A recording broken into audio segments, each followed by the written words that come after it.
ಸ್ನೇಹಿತರೆ, ನಾವು ರಾಣಿ ಪದ್ಮಾವತಿಯನ್ನು ಅಪೂರ್ವ ಸುಂದರಿಯ ಕಥೆಯನ್ನ ಹಿಂದಿನ ಸಂಚಿಕೆಯಲ್ಲಿ ಕೇಳಿದ್ವಿ. ಆಕೆಗೋಸ್ಕರ ಅಲಾವುದ್ದೀನ್ ಖಿಲ್ಜಿ ಚಿತ್ತೂರು ಗಢವನ್ನೇ ನಾಶ ಮಾಡಿಬಿಟ್ಟ ಘಟನೆಯನ್ನು ಕೂಡ ನಿಮಗೆ ಹಿಂದಿನ ಸಂಚಿಕೆಯಲ್ಲಿ ಹೇಳಿದ್ದೀನಿ. ಒಂದು ಹೆಣ್ಣಿಗಾಗಿ ಅಲ್ಲವತ್ತು ಮಾರಣ ಹೋಮಾನೆ ನಡೆದು ಹೋಗಿತ್ತು.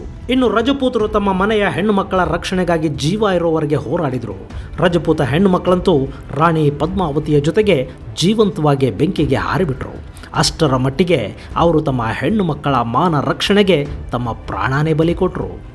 ಇಷ್ಟೆಲ್ಲ ಮಾಹಿತಿಯನ್ನು ಕೇಳಿದ ನಂತರ ರಾಣಿ ಪದ್ಮಾವತಿಯ ಬಗ್ಗೆ ಹೇಳದೇ ಇದ್ದರೆ ಅದು ಸರಿ ಇರೋದಿಲ್ಲ.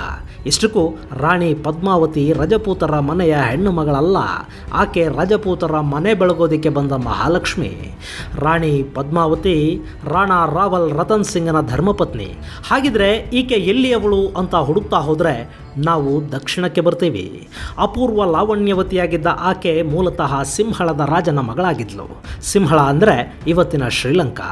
ಅಲ್ಲಿನ ರಾಜ ಗಂಧರ್ವ ಸೇನ ಮತ್ತು ಚಂಪಾವತಿಯ ಮಗಳು ಈ ಪದ್ಮಾವತಿ. ತನ್ನ ಪ್ರೀತಿಯ ಪುತ್ರಿಯ ಮದುವೆ ಮಾಡಬೇಕು ಅಂದ್ಕೊಂಡ ರಾಜ ಗಂಧರ್ವ ಸೇನ ಅದಕ್ಕಾಗಿ ಒಂದು ಸ್ವಯಂವರವನ್ನು ಏರ್ಪಡಿಸ್ತಾನೆ.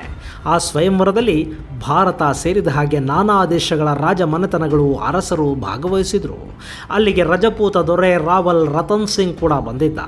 ಅವನ ಶೌರ್ಯ ಸಾಹಸಗಳನ್ನು ಮೆಚ್ಚಿದ್ದ ಪದ್ಮಾವತಿ ರಾವಲ್ ರತನ್ ಸಿಂಗನನ್ನು ಮದುವೆ ಆಗ್ತಾಳೆ. ಆಕೆಯನ್ನು ಮದುವೆಯಾಗಿ ತನ್ನ ರಾಜ್ಯಕ್ಕೆ ಕರೆತಂದ ರತನ್ ಸಿಂಗ್ ಅವಳ ಮೇಲೆ ವಿಪರೀತ ಅನ್ನೋಷ್ಟು ವ್ಯಾಮೋಹ ಬೆಳೆಸ್ಕೊಂಡಿದ್ದ.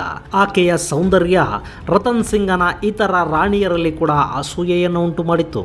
ಕೆಲವೇ ದಿನಗಳಲ್ಲಿ ರಾಣಿ ಪದ್ಮಾವತಿಯ ಸೌಂದರ್ಯ ಉತ್ತರ ಭಾರತದಾದ್ಯಂತ ಪ್ರಖ್ಯಾತಿ ಪಡಿತು. ರಾಣಿ ಪದ್ಮಾವತಿ ತನ್ನ ಪ್ರೀತಿಯ ಪತಿಯ ಜೊತೆ ಸುಖ ಸಂಸಾರವನ್ನು ನಡೆಸ್ತಿದ್ಲು. ಅಂಥ ಸಂದರ್ಭದಲ್ಲೇ ಹಾಲಿಗೆ ಹುಳಿ ಹಿಂಡುವಂಥ ಘಟನೆಯೊಂದು ನಡೆದೋಯ್ತು. ಚಿತ್ತೂರು ಕೋಟೆಯಲ್ಲಿ ಕೊಳಲು ನುಡಿಸ್ತಿದ್ದ ರಾಘವಚೇತನ ಅನ್ನೋ ವ್ಯಕ್ತಿಯನ್ನ ರಾಜ ರತನ್ ಸಿಂಗ್ ಯಾವುದೋ ವಿಚಾರಕ್ಕೆ ಶಿಕ್ಷೆ ಕೊಟ್ಟು ದೇಶಭ್ರಷ್ಟನನ್ನಾಗಿ ಮಾಡ್ತಾನೆ. ಹೀಗಾಗಿ ರಾಘವಚೇತನ್ ರಾಣಾ ರತನ್ ಸಿಂಗ್ ಮೇಲೆ ಕಿಡಿಕಾರ್ತಾ ಚಿತ್ತೂರಿನಿಂದ ಹೊರಟು ದೆಹಲಿ ತಲುಪ್ತಾನೆ. ಅಲ್ಲಿ ಅವನು ಸುಲ್ತಾನ್ ಅಲಾವುದ್ದೀನ್ ಖಿಲ್ಜಿಯನ್ನು ಭೇಟಿ ಮಾಡ್ದ. ಅವನೇ ರಾಣಿ ಪದ್ಮಾವತಿಯ ಸೌಂದರ್ಯದ ಬಗ್ಗೆ ಸುಲ್ತಾನನಿಗೆ ತಿಳಿಸಿದ್ದ.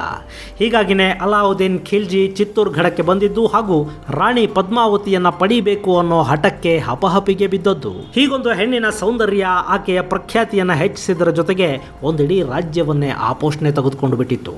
ಒಂದು ಹಂತದಲ್ಲಿ ಅರಮನೆಯ ರಾಜಕೀಯ ಪದ್ಮಾವತಿಯನ್ನು ಅಲಾವುದ್ದೀನ್ನಿಗೆ ಬಿಟ್ಟು ಕೊಡಬೇಕು ಅನ್ನೋ ಮಾತುಗಳನ್ನು ಕೂಡ ಆಡ್ತಾದ್ರು. ಅದಕ್ಕೆ ಇತರೆ ರಾಣಿಯರು ಒಪ್ಪಿಗೆ ಕೊಡದೆ ಬೆಂಕಿಗೆ ಬೇಕಿದ್ರು ಬೀಳೋಣ, ನಮ್ಮ ಮನೆಯ ಸೊಸೆಯನ್ನು ದೆಹಲಿ ಸುಲ್ತಾನನಿಗೆ ಒಪ್ಪಿಸೋದು ಬೇಡ ಅನ್ನೋ ಕಠಿಣವಾದ ನಿರ್ಧಾರಕ್ಕೆ ಬರ್ತಾರೆ. ಹಾಗಾಗಿನೇ ಭಾರತ ದೇಶ ಕಂಡಂಥ ಘನಘೋರ ಆತ್ಮಾಹುತಿಯ ಕಾರ್ಯ ಆ ಕೋಟೆಯಲ್ಲಿ ನಡೆದು ಹೋಗುತ್ತೆ. ಆನಂತರ ಚಿತ್ತೂರು ಗಢ ಕೂಡ ನಾಶವಾಗಿ ಹೋಗುತ್ತೆ. ಇದು ರಾಣಿ ಪದ್ಮಾವತಿ ಹಾಗೂ ಅಲಾವುದ್ದೀನ್ ಖಿಲ್ಜಿಗೆ ಸಂಬಂಧಪಟ್ಟ ಮಾಹಿತಿ. ಇಂಥದ್ದೇ ಮತ್ತೊಂದು ಕುತೂಹಲಕಾರಿ ವಿಷಯ ತಗೊಂಡು ಮುಂದಿನ ಸಂಚಿಕೆಯಲ್ಲಿ ನಿಮ್ಮನ್ನು ಭೇಟಿ ಮಾಡ್ತೀನಿ. ಅಲ್ಲಿವರೆಗೂ ಜೈ ಹಿಂದ್, ಜೈ ಕರ್ನಾಟಕ.